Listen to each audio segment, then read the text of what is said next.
నమస్కారం సార్. నమస్తే. సార్, సందీప్ కిషన్ హీరోగా వచ్చిన ఊరు పేరు భైరవ కోన మూవీ ఇవాళ మరి రిలీజ్ అయింది సార్. ఈ సినిమా పైన మీ రివ్యూ ఏంటి సార్? యా ఊరు పేరు భైరవకోన యాక్చువల్గా ఇది సంక్రాంతికి అవ్వాల్సింది, అప్పటి నుంచి పోస్ట్ పోన్ పడుతూ వచ్చింది.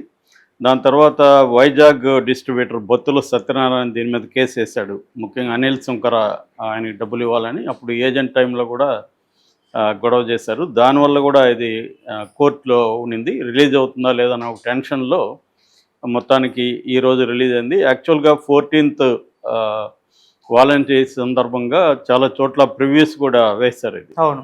సో ఈ కాంటెక్స్ట్లో అసలు ఈ సినిమా ఎలా ఉంది, జనాలు ఎలా రిసీవ్ చేసుకుంటున్నారని చూద్దాం.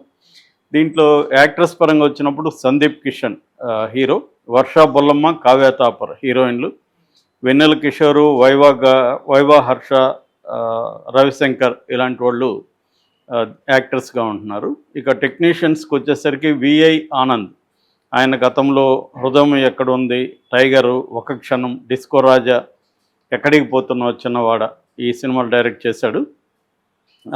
ఇక ప్రొడ్యూసర్ అనిల్ సుంకర అండ్ రాజేష్ దండ, వీళ్ళిద్దరూ ప్రొడ్యూసర్లు. రాజ్ తోట కెమెరామ్యాను, అర్జున్ రెడ్డి కెమెరామ్యాన్ అతను. దాని తర్వాత శేఖర్ చంద్ర సీనియర్ మ్యూజిక్ డైరెక్టర్. సో వీళ్ళు టెక్నీషియన్లు. ఇక కథ విషయానికి వస్తే ఇతని పేరు బసవలింగం, ఎవరు హీరో పేరు. తను ఒక స్టంట్ మ్యాన్గా పనిచేస్తుంటాడు. సో తను కెరియర్లో పైకి వెళ్ళాలని ఒక ప్లానింగ్ ఉంటుంది. ఆ క్రమంలో ఒక దొంగతనం చేయాల్సి వస్తుంది అతనికి. ఆ దొంగతనం సందర్భంగా అతను జాన్ అంటే వైవాహర్ష, వీళ్ళిద్దరూ కలిసి ఒక దగ్గరికి వెళ్తారు. ఆ ప్లేస్ పేరే భైరవకోన.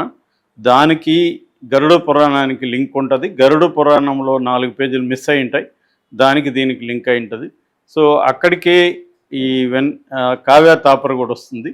సో వీళ్ళ ముగ్గురు ఆ భైరవకోనలో ఎలాంటి పరిస్థితులను ఎదుర్కొన్నారు, దాని నుంచి ఎలా బయటకు వచ్చారు, గరుడ పురాణానికి ఆ ప్లేస్కి భైరవకోనకి ఉన్న లింక్ ఏంటి, అసలు ఇతను దొంగతనం ఎందుకు చేయాల్సి వచ్చింది, తర్వాత అక్కడ గిరిజన యువతి వర్షబలంతో ఇతనికి ఎలాంటి సంబంధం ఏర్పడింది, ఫైనల్గా అదేమైంది, ఇది కథకు సంబంధించిన ఇది. ఇక స్క్రీన్ ప్లే మామూలుగానే విఐ ఆనంద్ టెక్నిక్ ఏంటంటే అతను సింపుల్ విషయాన్ని కూడా కాంప్లెక్స్గా చెప్పడానికి, క్లవర్గా చెప్పడానికి ట్రై చేస్తాడు. అంటే క్లవర్నెస్ చూపిద్దాం అనుకుంటాడు. అదే జరిగింది దీంట్లో కూడా. సో అలాగా దాన్ని మనకు అక్కడ వరకు ఎంటర్ అయ్యే వరకు సింపుల్గా ఉంటుంది. ఎంటర్ అయిన తర్వాత ఒక రకమైన కన్ఫ్యూజన్ ఉంటుంది. బట్ కన్ఫ్యూజన్లో నుంచే ఒక సస్పెన్స్ కూడా క్రియేట్ చేయగలిగాడు ఫస్ట్ హాఫ్ వరకు కూడా. సో ఇంటర్వెల్ వరకు సస్టైన్ చేయగలిగాడు. ఇంటర్వెల్ బ్యాంగ్ తర్వాత నుంచి ఇతని క్లవర్నెస్ అనేది చెప్పబడిపోయింది. అక్కడ ఎప్పుడైతే రివీల్ అయిపోయిందో ఆ ట్విస్ట్, దాని తర్వాత సస్పెన్స్ కానీ ఇది ఎమోషనల్ కనెక్షన్ కానీ నిలబెట్టలేకపోయాడు. అంటే ఇక్కడ అతను డైరెక్టరు, రైటరు 2 పాత్రలు పోషించాడు.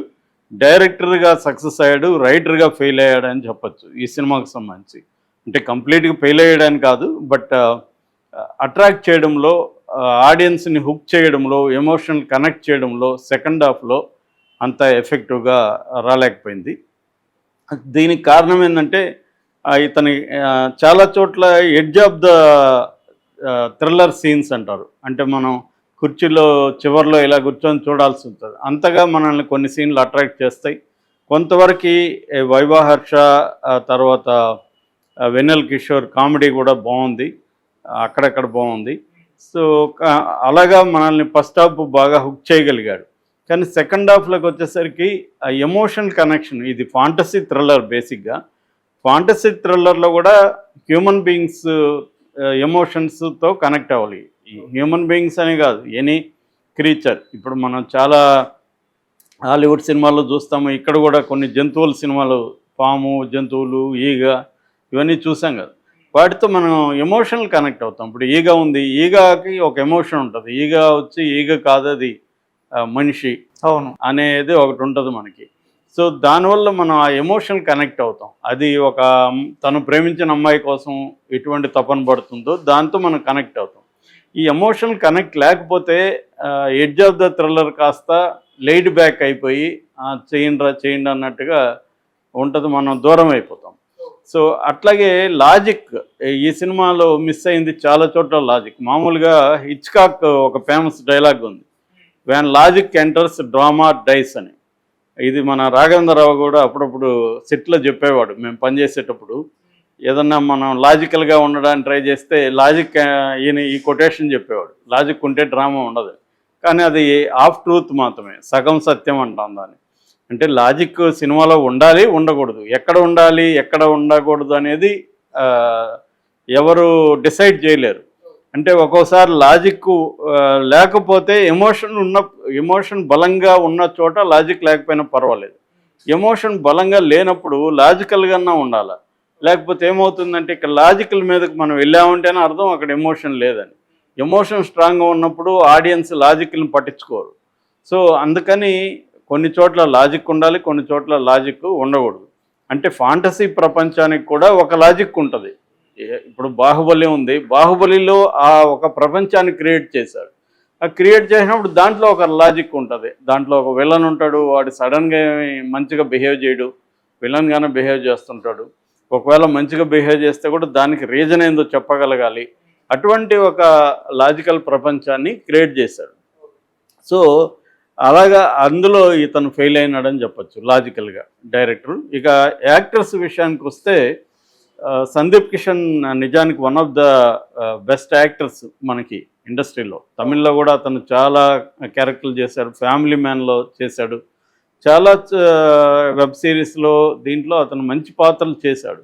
కానీ తనకి తగిన సినిమాలు ఇక్కడ తెలుగులో పడకపోవడం అవన్నీ కూడా లోపంగా కనబడుతుంది. ఈ సినిమాలు కూడా తనని లోపం పెట్టడానికి ఏం లేదు, బాగా చేశాడు.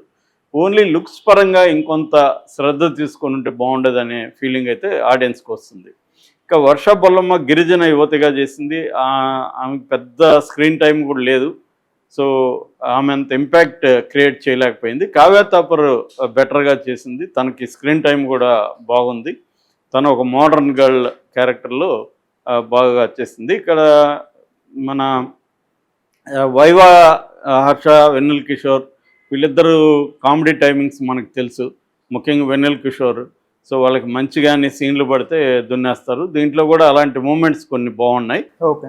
ఇక వడి ఉక్కరాస్ అని తమిళ్లో పాత యాక్టర్ ఆమె ఇక్కడ పెద్దమ్మ క్యారెక్టర్ బాగా చేసింది. బట్ ఆమెకి వాయిస్ డబ్బింగ్ సరిగ్గా సూట్ కాలేదు. ఆమె క్యారెక్టర్కి ఒక గంభీరమైన క్యారెక్టర్కి ఆ వాయిస్ అంత సెట్ కాలేదనే ఫీలింగ్ అయితే వచ్చింది. ఇక రవిశంకర్ ఆయన సీనియర్ యాక్టర్, తను కూడా బాగా చేశాడు. ఇలాగ యాక్టర్స్ అంతా కూడా దీంట్లో బాగా చేశారు. ఇక టెక్నీషియన్స్ విషయానికి వస్తే ఫస్ట్ చెప్పుకోవాల్సింది మ్యూజిక్ డైరెక్టర్ శేఖర్ చంద్ర. ఇందులో 2 సాంగ్స్ ఉన్నాయి. ఆ 2 సాంగ్స్ కూడా చార్ట్ బస్టర్స్గా ఆల్రెడీ ఫేమస్ అని. నిజమే చెబుతున్నా అనే సాంగ్ ఎంత పాపులర్ అయిందో మనకు తెలుసు. అవును. అట్లాగే హమ్మ హమ్మ కూడా బాగా హిట్ అయింది. ఈ 2 సాంగ్స్ దీనికి బలం అని చెప్పొచ్చు. ఈవెన్ పిక్చరైజేషన్ కూడా ఈ 2 సాంగ్స్ చాలా బాగా చేశారు. ఓకే. ఇక బ్యాక్గ్రౌండ్ స్కోర్సు ఇటు బేసిక్గా ఇది థ్రిల్లర్, ఫాంటసీ థ్రిల్లర్కి శేఖర్ చంద్ర వెరీ పాపులర్. ఆయన అనేక సినిమాలు, థ్రిల్లర్ సినిమాలు శేఖర్ చంద్ర అంటే చాలా బాగా చేస్తాడని. సో దీనికి కూడా శేఖర్ చంద్ర చాలా బాగా చేశాడు. నిజానికి ఆర్డినరీ సీన్లు కూడా ఆయన ఎలివేట్ చేశాడు. ఇక కెమెరా వర్క్ కూడా చాలా బాగుంది. ముఖ్యంగా fight scenes, action sequence, compositions అవన్నీ కూడా చాలా బాగా చేశారు. సో ప్లస్ చెప్పుకోవాలన్నప్పుడు దీంట్లో comedy, songs, BGM, actors, first half. Minus చెప్పుకోవాలన్నప్పుడు ఎమోషనల్ కనెక్షన్ మిస్ అయింది. సెకండ్ హాఫ్లో అనీవన్గా ఉంది, లాజిక్ మిస్ అయింది, క్లైమాక్స్ ఒకటి చాలా వీక్గా ఉంది. సో ఓవరాల్గా ఇది ఒక అబవ్ యావరేజ్ మూవీగా మిగిలిపోయే అవకాశం ఉంది. ఓకే. సో నా రేటింగ్ 2.5 out of 5.